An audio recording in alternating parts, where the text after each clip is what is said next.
성도 여러분 반갑습니다. 다 함께 찬송가 435장 우리 함께 찬양 드립니다.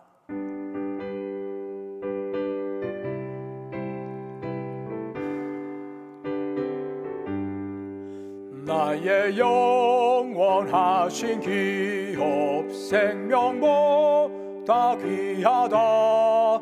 나의 갈 길 다가도록 나와 동행하소서. 주께로 가까이 주께로 가오리. 나의 갈 길 다가도록 나와 동행하소서. 세상 부귀 아니람과 모든 명예 버리고 험한 길을 가는 동안 나와 동행하소서. 주께로 가까이 주께로 가오리. 나의 갈 길 다가도록 나와 동행하소서.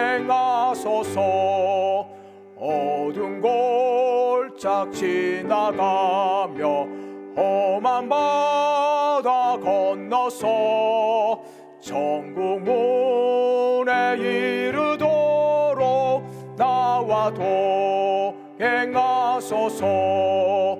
주께로 가까이 주께로 가오리. 나의 갈 길 다가도록 나와 동행하소서.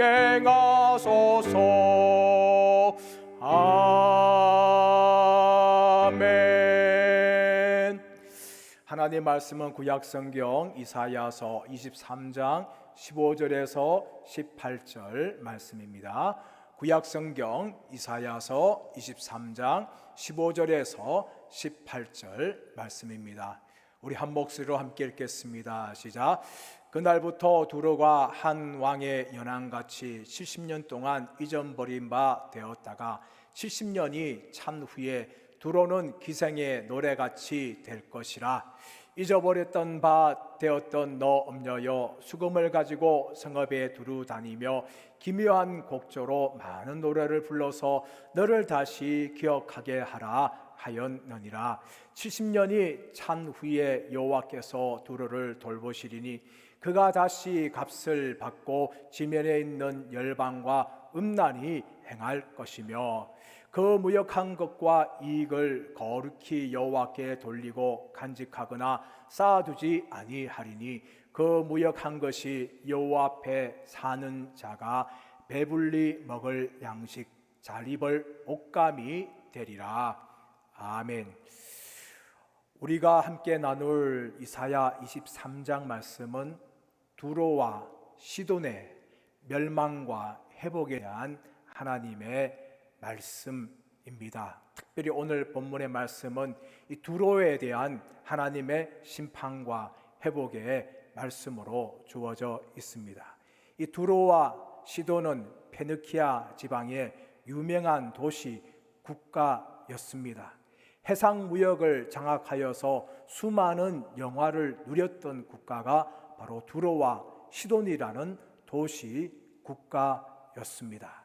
이사야는 이 두로와 시돈에 대한 하나님의 말씀을 전하면서 애가로 노래하고 있습니다. 특별히 오늘 말씀에 대해서는 두로에 대한 하나님의 심판과 회복에 대해서 말합니다. 이 두로에 대한 멸망은 그 주위에 있는 많은 국가들에게 큰 충격을 주었습니다. 왜냐하면 이 두로는 많은 이방 나라 민족들 가운데 쾌락의 중심이었기 때문입니다. 수많은 나라들이 두로에 와서 자신들의 쾌락을 즐겼습니다. 또 두로는 유수가 깊은 나라였습니다. 수많은 역사를 가진 그런 나라였고 언제 멸망할지 모르는 그런 나라였습니다. 그뿐만 아니라 용맹한 나라였습니다. 다시스까지 정복하여서 배를 왕래할 정도로 두로는 강한 나라였습니다. 이런 나라였기 때문에 이 두로에 대한 멸망은 주위에 있는 나라들에게 큰 충격을 받았습니다. 그렇다면 이 두로가 어떻게 멸망을 하였습니까? 아수르 느부갓네살 왕과 에살왓돈 왕도 이 두로를 공격하였지만 정복하지 못하였습니다. 또한 바벨론의 느부갓네살 왕도 정복하지 못하였습니다. 그런데 이 두로를 누가 정복했는가 하면 마게도니아 대왕인 알렉산더가 정복을 하였습니다. 알렉산더가 처음에 공격할 때 쉽게 땅에 있는 두로를 쉽게 정복할 수가 있었습니다. 그러나 이 두로 사람들이 섬으로 옮깁니다. 섬으로 옮기면서 여전히 이 마게도니아의 알렉산더 대왕을 우습게 여기고 많은 배를 통하여서 수많은 돈을 벌었습니다. 그것을 본 알렉산더는 분노하면서 멸망시킨 두로의 많은 돌들과 건축물, 폐기물들을 가지고 섬까지 연결합니다. 다리를 놓습니다. 그리고 그 놓은 다리를 통하여서 섬에 있는 두로를 정복함을 통하여서 두로가 멸망을 당합니다.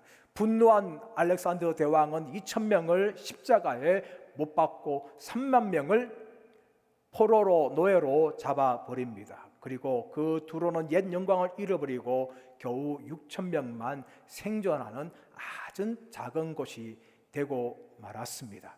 이런 두로가 한때 영광을 누렸습니다. 많은 영광을 누렸습니다. 그러나 이 알렉산더 대왕을 통하여 멸망한 것은 9절 말씀 보면 하나님의 심판이었다라고 말합니다. 하나님께서 두로의 멸망을 정하였습니다. 그렇다면 왜 이 두로가 멸망하였습니까? 바로 에스겔 28절 말씀 가보시면 두로 왕의 교만이 나옵니다. 그가 가진 권세와 그가 가진 돈으로 인하여서 이 두로 왕은 교만하였습니다. 하늘 높이까지 올라갔습니다. 그러므로 하나님께서는 교만한 이 두로를 심판하신 것이었습니다. 그러므로 심판당한 두로는 많은 사람들에게 잊어버리게 되었습니다. 15절 16절 말씀 보시면 두로는 자신을 잃어버렸던 많은 열방을 향하여서 자신을 기억하여 달라고 힘써 노력하고 있습니다. 마치 기생처럼 기묘한 곡조를 노래하는 수금을 가지고 노래를 하면서 자신을 기억해 달라라고 노래하고 있습니다. 여러분, 이것이 세상의 모습이 아닙니까? 이것이 세상의 인기가 아닙니까? 아무리 세상에서 많은 권력을 가지고 인기를 가진다 할지라도 그 자리에서 내려오면 사람들의 기억 속에서 사라지는 것입니다. 정치인도 마찬가지입니다. 운동선수들도 마찬가지입니다. 연예인들도 마찬가지입니다. 한때 영광을 누릴 때는 많은 사람들에게 칭송을 받고 박수를 받습니다. 그러나 그 자리에 내려오면 아무도 그 사람을 기억하지 않습니다.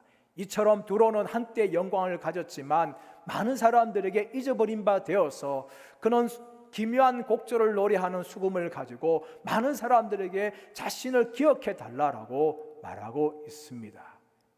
이런 두로에 대해서 하나님께서는 회복을 선언하십니다.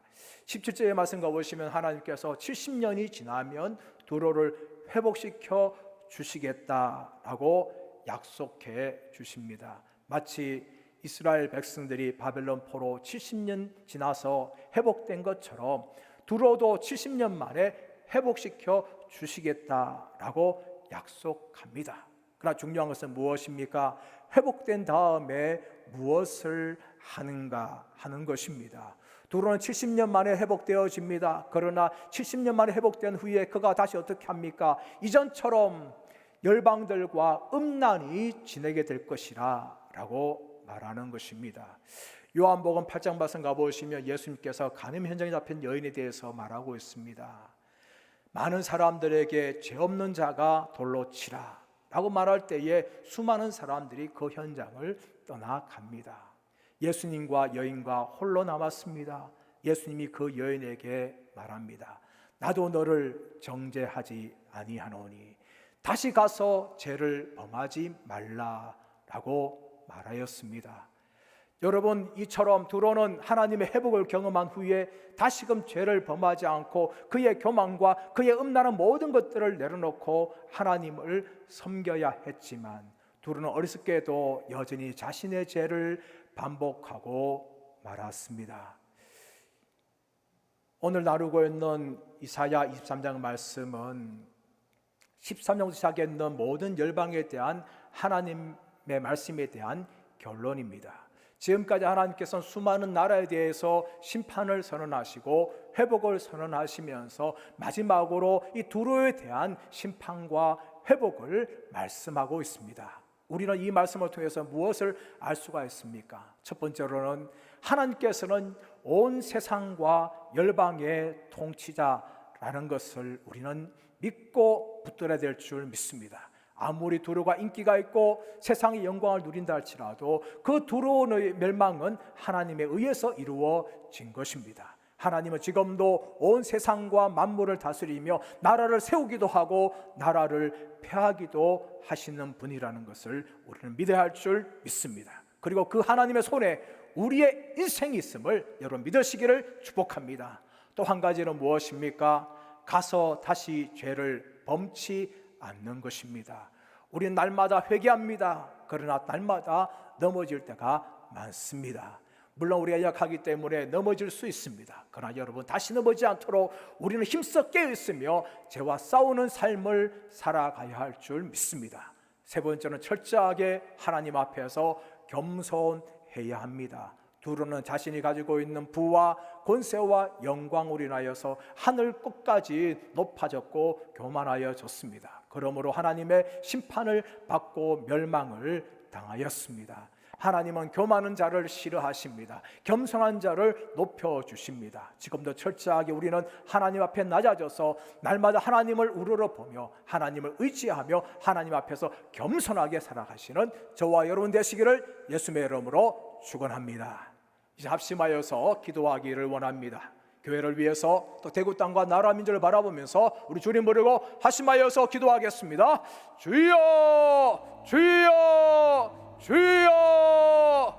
하나님 아버지 생명교회를 위해서 기도하기를 원합니다. 모든 예배와 모임이 정상화되게 하여 주시고 힘써 모이며 뜨겁게 기도하는 교회가 되게 하여 주시기를 원합니다. 이 코로나19 위기 가운데서도 우리가 믿음으로 깨있게 하여 주시고 깨어있는 교회가 되게 하고 기도하는 교회가 되게 하여 주시기를 원합니다. 성도들의 가정과 기업과 직장을 축복하여 주시기를 원합니다. 연약한 성도들 주님 있습니다. 붙잡아 주시고 이를 키워서 주시고 막힌 문을 열어주시기를 원합니다. 모든 닫힌 문을 열어주시고 하늘으로 축복하여 주시기를 원합니다. 연약한 가운데 있는 성도 주님이 붙잡아 주시고 승리케 하여 주시고 연약한 하루들을 주님께서 만져주시고 치료하여 주옵시기를 간절히 원합니다. 주일의 학교와 청년부 가운데 하나님 아버지 함께하여 주시기를 원합니다. 여름 사역이 계속되고 있습니다. 하나님 찾아와 주시고 은혜를 부어주시고 주일의 학교 청년부 가운데 새로운 부흥을 허락하여 주시기를 주님 간절히 원합니다. 대구 땅과 나라 민족을 바라보면서 기도합니다. 코로나19가 속히 종식되게 하여 주시고 확진자를 취하여 주옵시기를 원합니다. 나라의 모든 분야가 정상화되게 하여 주옵시고 기업들이 어려움을 잘 이겨내게 하여 주옵시기를 원합니다. 특별히 아버지 하나님 포괄적 차별금지법이 국회를 통과하지 않도록 주님 막아주옵시고 이 땅을 지켜주시고 보호하여 주시기를 원합니다. 북한과의 관계가 안정되게 원하옵고 자유평화 통일 속히 이루어지게 하여 주시고 북한 땅에도 자유를 하여 주시기를 원합니다. 한국교회 예배가 회복되게 원하옵고 힘써 모이게 하여 주옵시고 한국교회가 이 나라 민족과 세계 열방을 향하여서 사명을 감당하는 교회가 될 수 있도록 하나님 역사해 주시고 한국교회를 붙잡아 주시기를 원하고 다시금 새롭게 하여 주시기를 주님 간절히 원합니다. 주님 역사하여 주시옵소서. 하나님 아버지 감사합니다. 하나님은 온 세계와 열방의 통치자이며 우리의 인생의 주권자임을 고백합니다. 하나님 우리의 인생까지도 하나님 앞에 올려드리기를 원합니다. 또 날마다 하나님을 의지하기를 원합니다. 또 우리가 약한 가운데 날마다 회개하며 날마다 거룩한 삶을 살게 하여 주시고 우리의 일평생이 하나님을 영화롭게 하고 하나님과 동행하는 복된 삶 살아가여 주옵소서. 감사와 찬양을 드리며 존귀하신 주 예수 그리스도의 이름으로 기도드리옵나이다. 아멘. 사랑하는 성도 여러분, 오늘 하루도 승리하시기를 축복합니다. 감사합니다.